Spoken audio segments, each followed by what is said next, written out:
From the University of Notre Dame, these are Notre Dame stories. In this episode, Pathways. A Notre Dame researcher discusses the relationship between the built environment and our habits, especially our eating habits. And as hundreds seek a path to asylum in Italy through a unique private-public partnership, the university is tracking how this method of resettlement is working.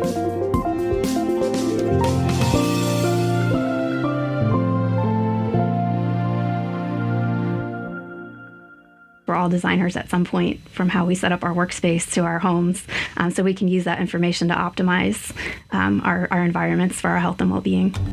Kim Rawlings is an assistant professor of architecture and psychology. Her research focuses on the impact our surroundings have on our behavior. I was an architecture student here, so that's how I started as an undergraduate student. I was really interested in how different things affected my state of mind or my mood. So staying in studio for long hours, if there was a window nearby, or how the daylight affected me, or this time of year when it's cold and gloomy outside, just really noticing that. So I started doing some reading. I practiced architecture for a while, and then I discovered the field of environmental psychology. So that's the field that focuses on these interactions between humans and the built environment. Okay. So through that, I was able to learn that how we design products, spaces, buildings, cities can affect how much we walk or how much we exercise, what we eat, our stress levels, how much we interact with each other or care for other people or make connections in communities. So that's really what motivated my interest in all of that. So within the very broad field of environmental psychology that looks at everything from how likely we are to engage in environmental conservation efforts to how our desk chair fits us and affects our stress levels at work. So it looks at very different health factors, very different well-being, productivity, cognitive functioning. It also looks at different place settings. So we can think about housing and schools, eating environments, places of worship, museums, prisons, and so on. So there's people focusing on all those different things. But that's how I got interested in both how buildings affect us more specifically and our health. So my particular focus is on health. Okay. It seems like, environmental psychology, it seems like a field that's been around for a while. It feels, though, almost new in a way, or emerging. It is. If you compare it to physics or architecture or something else, it really started being recognized in the 70s with roots in psychology and other social sciences much sooner than that. So it was the first field to take on the built environment as a factor in social science research, I would say. So to really think about person-environment fit, or how the built environment supports us.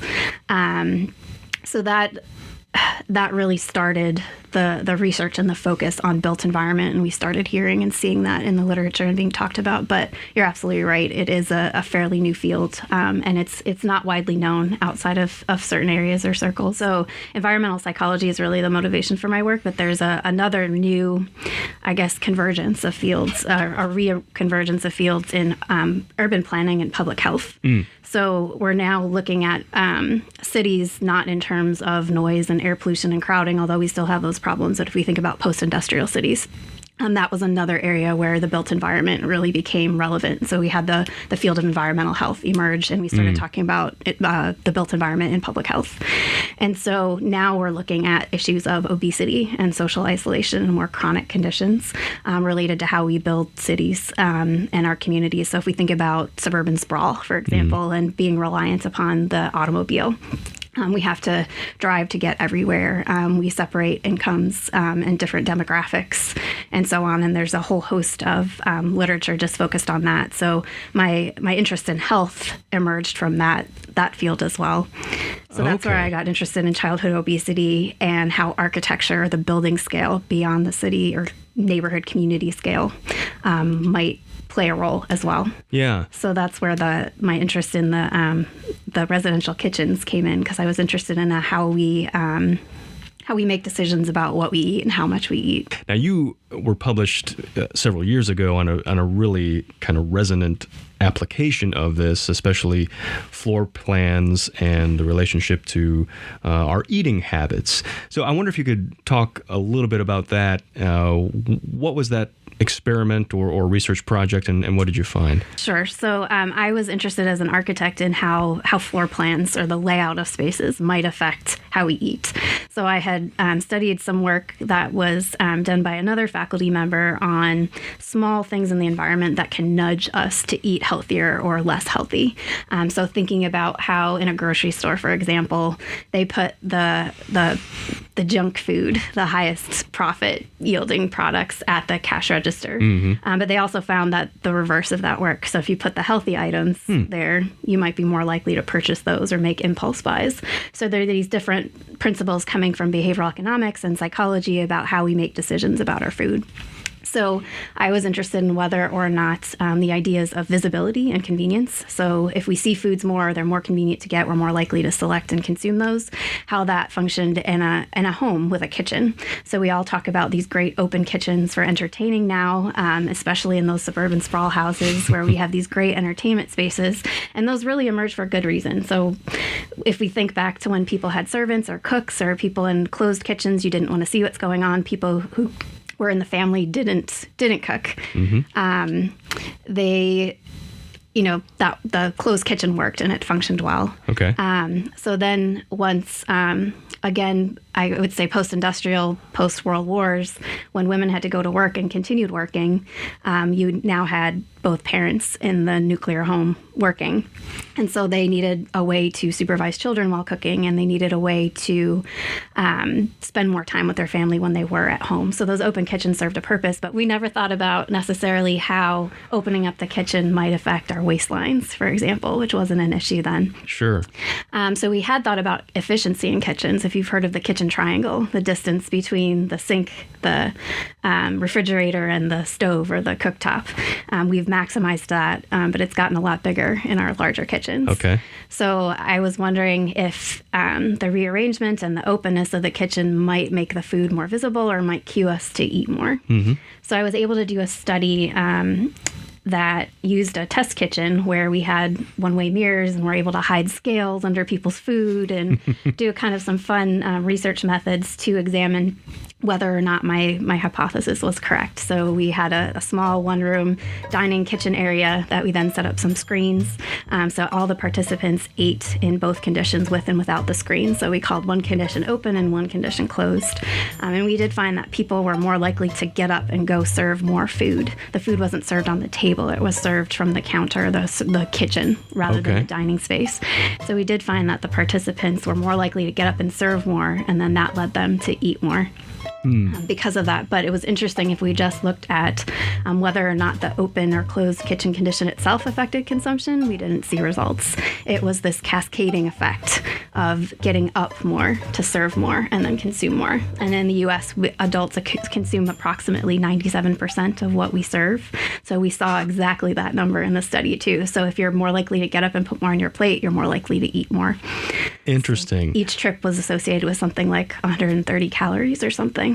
So if you add more of that and you're eating in these open areas or buffet style places or other things, those calories add up really quickly. Say I watched HGTV a couple years ago. I remodeled. I have this open floor plan now, and I'm kind of locked into it. Are there other kind of more subtle ways to combat this? Sure. So one is simply serving the food from the kitchen area rather than from the dining table itself. So wherever you're actually eating the food, serve the food from somewhere else. So you have to get up to go serve more. It's not right in front of you where you can just grab the spoon and put more on your plate.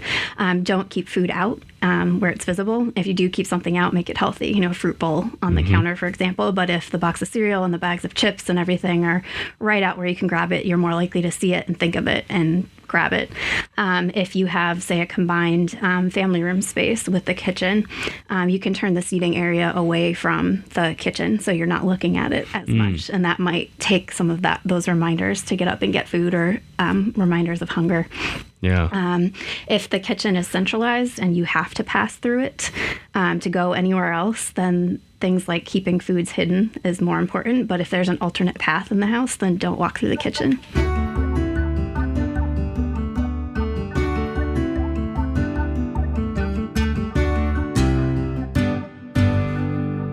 More recently, your work has really, I think, amazing implications for one segment of the population, and that's our kids, and combating the problem of childhood obesity. Talk to me about this tool you're developing to help schools combat that problem.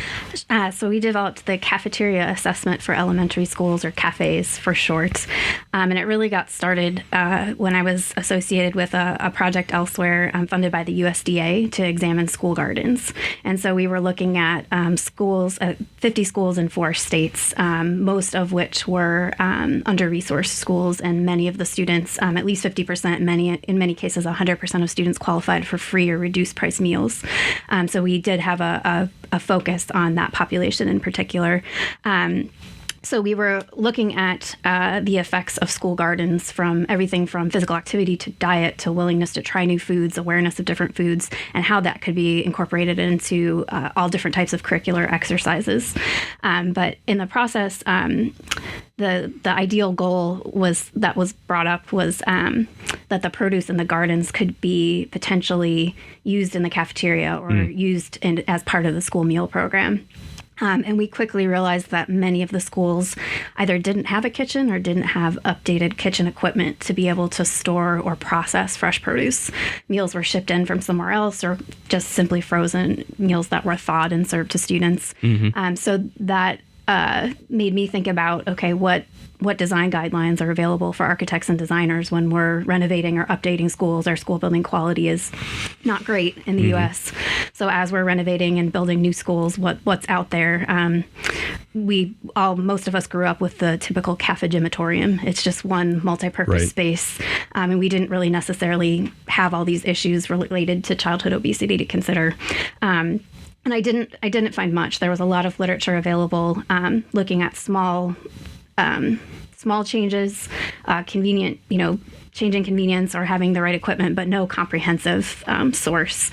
So the goal here was to really figure out what was relevant and examine different schools to see not only what led to more selection and consumption of fruits and vegetables in particular, but how could we get this information to the schools? So we did an extensive literature review. I think we had over 400 items when we went out and assessed all of these different schools. And so we looked at items at different scales of the cafeteria environment. So we were looking at everything from the food and the food packaging itself, the size of the lunch tray, the plates, the serving vessels. We know that larger portion sizes, for example, lead us to consume more. We looked at the furniture, so the dining tables. We all know the really long cafeteria tables that fold up and easily get put away. And then the interior design of the cafeteria as well. So that was especially something that interested me and that hadn't been looked at before. So we were thinking about, having windows and daylight and attractive cafeteria spaces. So when you're in a windowless gym and there's a lot of noise, might that be affecting how students are eating or how much time they're spending on their food? Interesting. And does it? We did find it. So another issue that was happening at the time of collecting this data was when recess occurred. Right. So if recess occurred before the meal time, students might be hungrier and more likely to focus on food and eating, whereas if it was after, they wanted to eat as fast as possible and get outside. So there were a lot of different policy things happening. The USDA meal program, nutrition was changing, and so on. So we did find that a lot of those factors were significant. So the way we tested all these different factors was as part of the school garden study, lunch tray photography data was used. So after a student went through the serving line, a photograph was taken of their lunch tray. And then when they were done, before they threw away the waste, another photograph was taken. And so there was a faculty member in Texas who had developed this software that could look at those images, those two-dimensional images, and figure out how much volume of food was originally served and left over, and use the USDA nutrient database to assess calories and other factors related to that. So that's how we were able to see what students were actually serving and whether or not they were actually eating it. Yeah. So we saw things like whole fruit, for example, would get thrown away because it wasn't cut, especially for younger students who might need a little bit of help or it just took too long. We also saw that meal times were incredibly short. Yeah. So there just wasn't enough time to get students through the line or let them sit and eat. But on top of that, we heard from teachers and staff in the lunchroom that noise was an incredible problem. So lunchtime wasn't really about promoting healthy eating or giving students time to focus on food and learn about the food. It was more about social factors, like calming crowding and noise, or just getting students to stop throwing food or poking the kid next to them or something like that. So it was more behavioral and a lot less about the food. Mm-hmm. So nice cafeterias that had really great lighting and windows, maybe a view of the playground, so you could think about physical activity as well as diet. That really slowed down the lunch line process and got students through the line, but then gave them ample time to eat. We noticed just a different culture and a different amount of food that was being eaten. So we were able to get all of those 400 factors down into an assessment tool. With several items that now give us these 4 categories of factors to look at. Okay. So we can think about not only the windows, the overall layout of the space, whether or not students have to navigate through a bunch of plumbing or pillars in the cafeteria, or if one of those might steer them to the pizza rather than the healthy line or something like that unintentionally. So we found factors like that were that mattered. We also found that really long rows of the rectangular tables led to more noise or tended to be more associated with noise, whereas circular tables broke down students into smaller groups. And that seemed to be a little bit better in terms of the noise. In terms of the serving furniture, like the display of food in the serving line, we could find that if students saw a menu when they walked in, and the menu used really creative names for, instead of just potatoes and carrots and turkey or something, it was, superhero power stick carrots or something like that. And the students could participate in coming up with those names.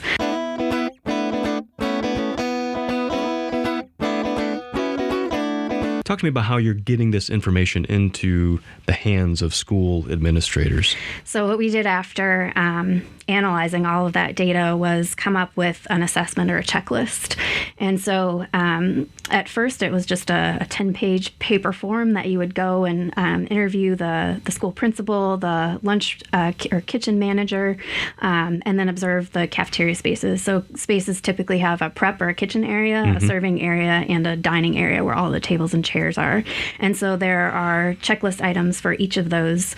And then those are associated with a list of suggested improvements. So every item is scored with a 0 or a 1. So whenever a 0 is checked, you get a suggestion for how to improve that.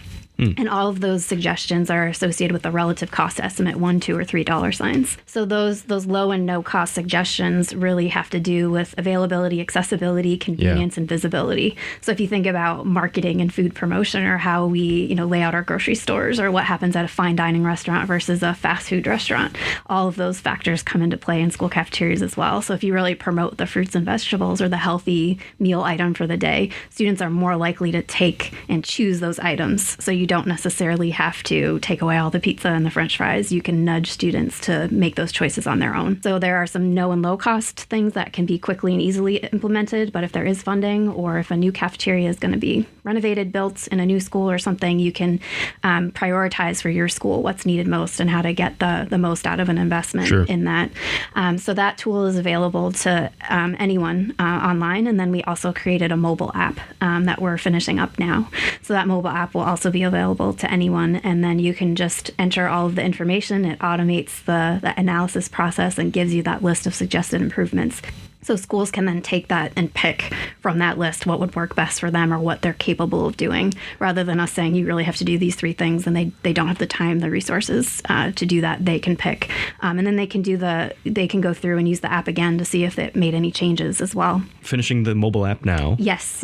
And then we just got a grant from Notre Dame to go out and study the feasibility of cafes, give it to schools and have them use it and report back. Was it easy? Are you likely to use it or implement some of the suggested improvements? Which ones are more likely than others? So we're going to work with schools affiliated with the Alliance for Catholic Education and see how not only public but private schools might be able to affect eating. And a lot of the changes are small, but you do see results fairly quickly, especially with those low and no cost interventions. And we do know from the research that affecting intake daily by just 50 to 100 calories can affect obesity, especially if we think about adults and the annual 2-pound weight gain we all try to avoid. So it really doesn't take much to just encourage students to pick the healthier option and actually be able to consume it during the lunchtime. It's a fascinating field, one that I think affects more of life than people realize, right? Their environment. Absolutely. We kind of just take the way our neighborhoods and buildings are set up for granted and trust it to the experts, but there's quite a bit that we still don't know yet, and we're just beginning to really understand, and we need to communicate it to a broader audience. Kim Rawlings, thank you very much. Thank you.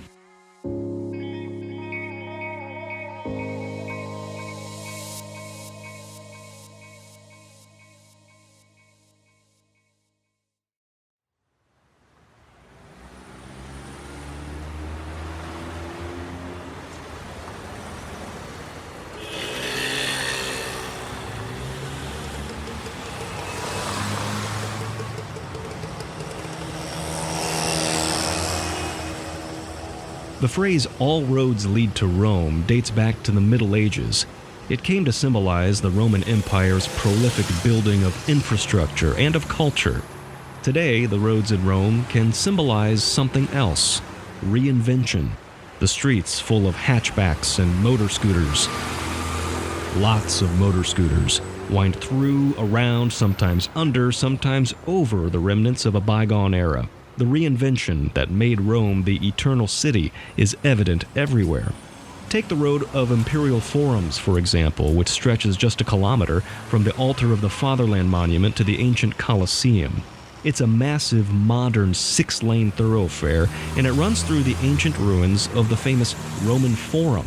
Here, those hatchbacks and motor scooters race where the business of ancient Roman civic life was once conducted. There's a different road on Rome's east side called Via Casalina that makes its route alongside an ancient aqueduct. It's here we find a small campus called the Citadel of Charity, operated by Caritas Italy, a branch of the international humanitarian organization Caritas. It's more Italians than foreigners or migrants. That's Ilaria Schneider, the Ford Family Program Assistant Professor in Notre Dame's Keough School of Global Affairs. She's here to pay a visit not to an Italian, but to an Eritrean we're calling Joseph, who lives at one of the apartment buildings at the Citadel with his family. We tagged along for the visit. I introduce you to my friends from Notre Dame. Good morning. Ciao. Joseph is looking for a reinvention of his own. He was a journalist in Eritrea, but his work ran afoul of the single-party government. He was persecuted to the point he felt he had no choice but to flee to Ethiopia in 2014 with his wife and daughters, ages 7 and 4 at the time. Did you walk? Yeah, for 7-8 hours. It's definite. Joseph stayed in Ethiopia for several years until he was accepted into a unique program called the Humanitarian Corridor Initiative. Schneider explains. In 2017, the Catholic Bishop Conference, Italian Catholic Bishop Conference, together with Caritas and the community of Sant'Egidio, started a new project called the Humanitarian Corridor Project from Ethiopia to Italy to bring 500 refugees from South Sudan, Eritrea and Somalia to Italy in a safe and legal way. And when I heard this project, I thought that there was a so interesting way to integrate them, hopefully, into the Italian society in a legal way. So I asked Caritas, I asked the community of Sant'Egidio if they were interested to study and to evaluate this project, and they accepted. The research involves fieldwork that includes interviews with corridor refugees like Joseph. Notre Dame is the exclusive research partner studying the program, looking at the effectiveness of different models of accompaniment for refugees as they acclimate to their new homes. In the program, the 500 refugees are placed among 40 dioceses in Italy in smaller groups. Clemens Sedmak, a professor of social ethics, is co-leading the research project with Schneider. Because we have seen that large-scale immigration, you have one social worker in charge of 150, 200 refugees, does not work in the sense of you have major challenges, you have safety and security challenges, you have problems of social order, etc. So this doesn't work. We also know that xenophobia is building up in Europe, and so you have to look for alternative ways. And what they are trying to do is, and we also see that illegal immigration or migration is also not helpful. So the humanitarian is legal. It's micro-relationships, a few hosts working with small units. And the research question really is, does this make a difference and does it work? And by work, I would think, does it lead to social peace, coexistence, cohesion? But the pathway to integration is a winding one, like so many Roman streets. The migrants must apply for asylum, they must look for work, and sometimes must deal with overbearing, if well-meaning, hosts. There is this help that they receive from the church, from Caritas, but they also have to take their responsibility to integrate, and this is not easy, because is the personal freedom of each actor in this process that I find fascinating, because it's not that everything is taken for granted, but each of them, all the actors, they have to be present and risk in a dialogue, in a relationship, in an encounter between the two words, and only that is the path of integration, I think. The sisters who run the Citadel provide a scaled-back model of accompaniment that seems to be suiting Joseph and his family just fine. Caritas. I have friends from Caritas. So I'm glad. I'm happy by the Caritas management staff. He's obtained refugee status, he's enrolled in Italian language courses, and he's eager to find a job, whatever that may be. Schneider and Sedmak are studying the journey of refugees like Joseph for 5 years. So far, a couple of early themes are emerging. Among them is the need for accessible mental health treatment for people who have been traumatized. Another is the role faith is playing in the resettlement process. For some of them, faith is the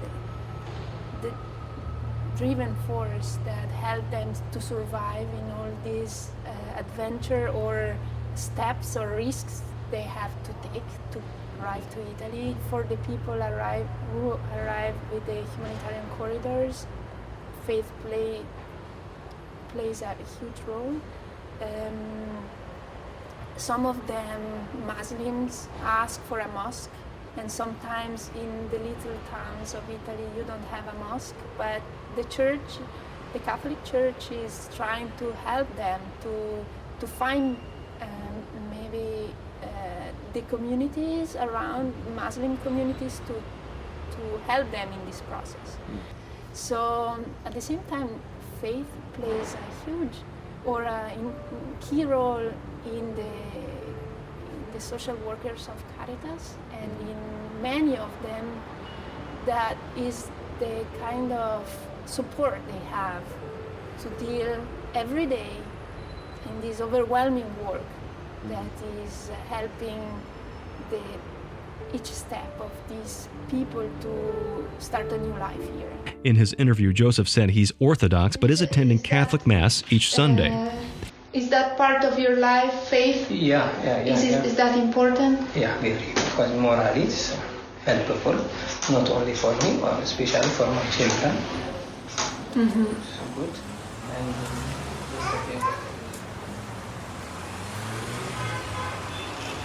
There was something else that came out of Joseph's interview. He's taking courses to receive a patente de guida, a driver's license. Soon, the man who came to Rome seeking a reinvention may be driving the streets that came to symbolize it.